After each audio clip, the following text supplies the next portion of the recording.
So we're going to have a look at some of how some of the rest of the media is covering the election and the rest of the world papers. Lauren Bearstecker is joining us here on set. Lauren, all eyes, of course, are on the US election. Take us through some of the reaction in the US papers, first of all. Well, it's crunch time for the U.S., Stuart, and the election is largely viewed as a crucial turning point for the country's future. Now, The Guardian even calls it a battle for America's soul, with the two candidates standing, of course, for fundamentally opposed values and principles, and that are likely to take the country in opposite directions. The newspaper even argues that the vote will shape the future of the planet, not only in terms of its political direction, but also because Biden appears to be the only candidate who will take steps to protect the environment. Now, turning to Politico, which says America is awaiting the verdict on the Trump era and argues that only a Democratic landslide could effectively turn the page on this chapter, as that's the only scenario whereby Republicans would stop supporting Trump. Now, obviously, this was written before the results started pouring in, and it looks now like that ship has sailed. Of course, it really is the waiting game, waiting for all those other results to come in now. What are the newspapers saying about the actual vote counting process, how long it could actually take now?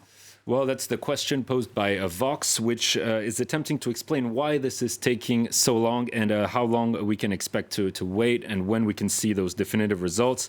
And according to the article, we may not know for days who actually wins the election, largely because of several states opting to count mail-in ballots after all votes have been cast, which is, of course, an extremely lengthy process whereby officials must verify each individual ballot and whether it was cast properly.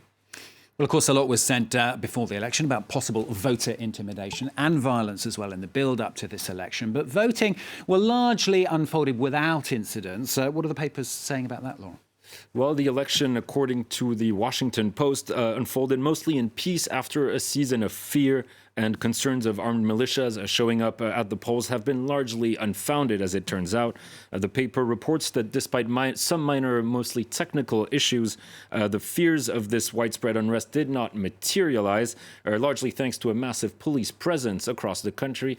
However, the author here warns us that violence could still erupt after the results come in. Yeah, that post-electoral violence is something we've been seeing a lot of concern about. The international press have been particularly picking up on that as well, haven't they? Well, that's right. And many foreign papers are actually concerned about how this violence could impact their communities, their diaspora in the U.S. Looking at, for instance, the Jerusalem Post, which is warning against unprecedented possibility for unrest, especially by far-right groups against the Jewish community in the event of a Joe Biden win. Turning to Arab news, meanwhile, also saying America is preparing for post-electoral violence and arguing the results could reignite tensions that we've seen during the George Floyd and Black Lives Matter protests.